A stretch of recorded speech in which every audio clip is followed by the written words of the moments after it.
Tinawag ng palasyo na diversionary tactic ang usap-usapang naaresto si Senator Ronald De La Rosa. Yan ang umarangkadang balita ni Lester Aler. Nagawa ko yung aking tungkulin na Umugong ang usap-usapan kahapon na nahuli na si Senator Ronald Bato de la Rosa ilang buwan matapos siyang huling magpakita sa Senado. Matatanda ang isa siya sa mga pinangalanan ng International Criminal Court bilang co-perpetrator sa kasong Crimes Against Humanity na siya rin kinakaharap na kaso ni dating Pangulong Rodrigo Duterte. Kasabay ng mainit na isyu kahapon, nag-post sa kanilang social media accounts sina Attorney Jimmy Bondoc at dating presidential spokesperson Attorney Harry Roque na tila may kalakip na mensahe tungkol sa sinasabing pagkakahuli sa senador. Nagkomento naman ang palasyo sa issue.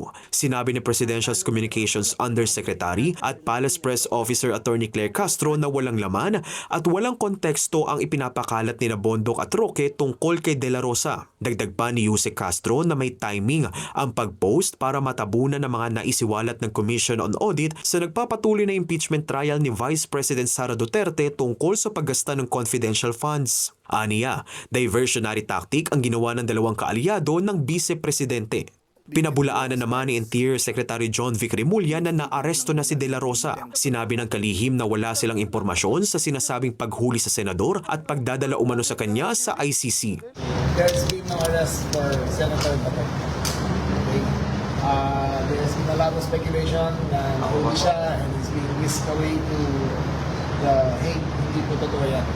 Dagdag pa ni Remulla, huling nakitang senador sa Mindanao. Nakikipag-ugnayan na ang DILG sa ibang ahensya para mahanap ang senador. Nag-coordinate na po kami sa DOJ, nag-coordinate ang DILG, lahat ng law enforcement units. Senator Bato is still being hunted down. Matatanda ang itinanggi ni National Bureau of Investigations Director Attorney Melvin Matibag na ang kanilang hanay ang nakahuli kay De La Rosa. Hindi, wala. Sa amin, wala. I don't know kung sino. Wala sa amin. Sa part po ng NBI, wala talaga. Wala. So sir, ongoing yung manhunt operation po natin, sir? Lagi naman.